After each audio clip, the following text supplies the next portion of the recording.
अस्सलाम वालेकुम dear students, this is Mohammad Navi Jafar. जी स्टूडेंट्स, सीक्रेट लेक्चर सीरीज़ में आज हम जिस टॉपिक पे बात करेंगे वो होगा हमारा प्रॉपर्टीज़ ऑफ डॉट प्रोडक्ट या स्केलर प्रोडक्ट के ऊपर। अब इनकी प्रॉपर्टीज़ में देखूं, सबसे पहले मैं इसका रिज़ल्ट लिख दूं कि ए डॉट बी हमारे पास होता है a magnitude B magnitude cos theta, और ये मैग्नीट्यूड्स को आप सिंपली ऐसे भी लिख सकते हैं कि A dot B is equals to A B cos theta. सबसे पहले तो हम इसके एंगल्स के ऊपर कुछ बात कर लेते हैं। एंगल्स के ऊपर कुछ बात करने से मुराद ये है कि ये जो आपका ए डॉट बी है ना, ये इक्वल्स आ जाएगा ए बी के अगर आपका थीटा ज़ीरो हो जाए। ठीक हो गया, क्योंकि कॉस थीटा जब आप कॉस ज़ीरो करेंगे तो ये 1 हो जाएगा और ये दोनों यानी कि उसकी जो डॉट प्रोडक्ट है वो सिंपली उन्हीं के मैग्नीट्यूड्स की प्रोडक्ट के इक्वल आ जाएगी। फिर इसी तरह स्टूडेंट्स, अगर मैं ए डॉट बी जो है वो कर दूँ कि वो ज़ीरो हो जाएगा if theta is equals to 90 degree. तो आप ये भी कह सकते हैं यहाँ पे कि A is perpendicular to B if theta is equals to 90 degree, कि अगर A B के if A dot B is equals to 0, यानी कि ये रिज़ल्ट अगर दोनों की डॉट प्रोडक्ट 0 आ गई तो आप कहेंगे कि दोनों के दोनों वेक्टर्स क्या हैं, परपेंडिकुलर हैं। तो उसके बाद A डॉट B अगर स्टूडेंट्स मेरे पास माइनस ए बी के इक्वल आता है तो वो कब आएगा, अगर theta is equals to 180 degree हो जाए। अगर थीटा की वैल्यू 180 डिग्री कर देंगे तो कॉस थीटा -1 हो जाएगा, कॉस माइनस 180 डिग्री। तो ये जो डॉट प्रोडक्ट का रिज़ल्ट है वो इन्हीं के नेगेटिव के इक्वल आएगा। ठीक हो गया। उसके बाद स्टूडेंट्स इससे थोड़ा आगे मूव करते हैं, ये 1 2 और 3। उसके बाद नंबर 4 पे जाते हैं। अगर आपको इसमें से कॉस थीटा का पूछा जाता है कि कॉस थीटा फाइंड करके दें, तो आप गौर करें कि ये दोनों मैग्नीट्यूड अंदर ला के डिवाइड कर दें तो ये आ जाएगा A dot B over A magnitude B magnitude, इस तरह से।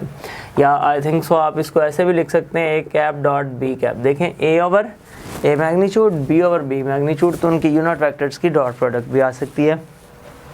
अच्छा जी, उसके बाद इससे थोड़ा आगे चलें तो अगर आपको ये कहा जाता है, इसकी बात होगी। अच्छा, अगर मैं बात करूं कि ए डॉट बी जो है स्टूडेंट्स, ये कॉम्यूटेटिव लॉ को भी होल्ड करता है, ये बी डॉट ए के इक्वल होता है, कोई मुज़ायका नहीं है। आप ए की बी के साथ डॉट प्रोडक्ट करें या बी की ए के साथ डॉट प्रोडक्ट करें, आपके जो रिज़ल्ट्स होते हैं वो सेम ही आते हैं। तो इसी के अंदर एक और चीज़ को लेके आऊँ, प्रोजेक्शन का रिज़ल्ट, जो प्रोजेक्शन आप फाइंड करते हैं, projection of a vector along of vector A, इस तरह कह दें A along B।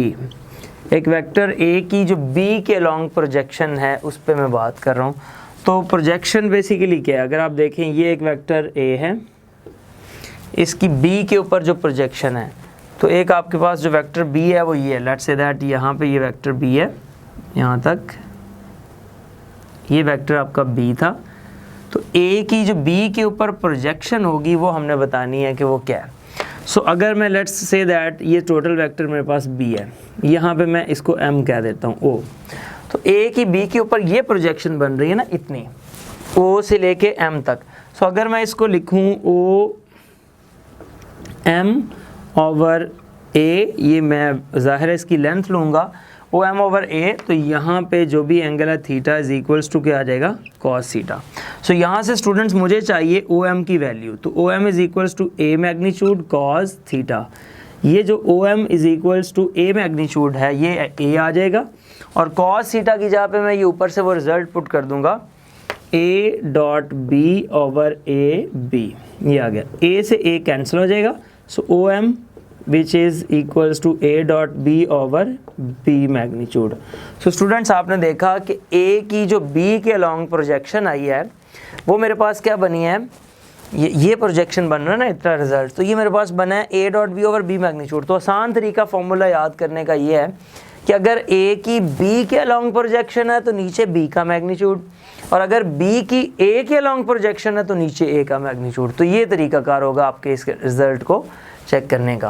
सो ये कुछ जो प्रॉपर्टीज़ मैंने आपको बताई इससे रिलेटेड, इसके कुछ और रिज़ल्ट्स को देखते हैं जो कुछ और अच्छे रिज़ल्ट्स हैं इससे रिलेटेड, डॉट प्रोडक्ट से रिलेटेड ही। जी स्टूडेंट्स, आगे चलता हूँ मैं कुछ इसके रिज़ल्ट्स लेके। अच्छा, अगर आपको ये कहा जाता है a प्लस बी का स्क्वायर, मैं इसको भी ये लिख दूँ, ये अच्छी प्रॉपर्टीज़ हैं, ज़रा देखिएगा नंबर 7 पे, कि a प्लस बी का जो स्क्वायर है, ये दोनों वेक्टर्स हैं, इनका सम करके इसका स्क्वायर किया तो जो आपके पास रिज़ल्ट बनेगा स्टूडेंट्स वो obviously a square plus B square plus 2a dot B, यहाँ पर डॉट प्रोडक्ट आ जाएगी। ठीक हो गया। इसी तरह जब a माइनस बी की बात करेंगे तो a माइनस बी वैक्टर्स जो हैं सेम इस तरह a square plus B square minus 2a dot b, dot product आ जाएगी। इसी तरह स्टूडेंट्स जब दो आपके पास सम की डॉट है इसी के सब्ट्रैक्शन की डॉट के साथ, तो ये मेरे पास बन जाएगा a square minus B square, वही फॉर्मूले हैं लेकिन उसको थोड़ा डिफरेंट अंदाज में दिया हुआ है। इसी तरह स्टूडेंट्स जब आप बात कर रहे होते हैं स्केलर प्रोडक्ट की, तो स्केलर प्रोडक्ट में ही वर्क डन का कॉन्सेप्ट भी आ जाता है। तो जो वर्क का फॉर्मूला होता है, वो वर्क का फॉर्मूला आपके पास क्या होता है, W is equals to F dot D, के लेट्स से दैट आपने कहा कि जी ये आपके पास एक कोई बॉडी है, इस बॉडी पे आपने फोर्स लगाई और फोर्स लगा के इसको आप इस जगह पे ले आए। तो जब आपने इस बॉडी को फोर्स लगा के इस जगह पे लेके आए तो कोई ना कोई डिस्टेंस भी तो कवर होगा ना, डिस्प्लेसमेंट। सो ये वेक्टर क्वांटिटी, ये वेक्टर क्वांटिटी, बट इन दोनों की जब मैग्नीट्यूड वो डॉट करेंगे तो वो एक स्केलर क्वांटिटी आ जाएगी। इसलिए मैंने अपने फर्स्ट लेक्चर में वर्क को स्केलर कहा था। तो ये आपके सामने वर्क की भी एक एग्जाम्पल आ गई। सो इस तरह से ये डिफरेंट प्रॉपर्टीज़ मैंने डॉट प्रोडक्ट से रिलेटेड इन पे बात की।